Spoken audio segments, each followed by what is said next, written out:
Ang 40 years kong pagtuturo ay itinuturing kong napakasaya.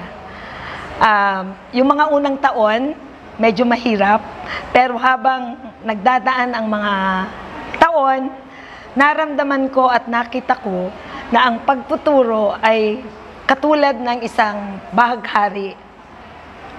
Makulay dahil iba't ibang bata ang ating nakakasama at iba't ibang ugali mayroon sila.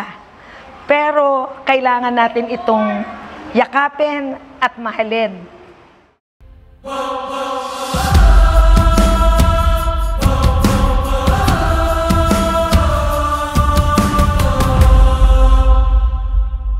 Gurong QC, maipagmamalaki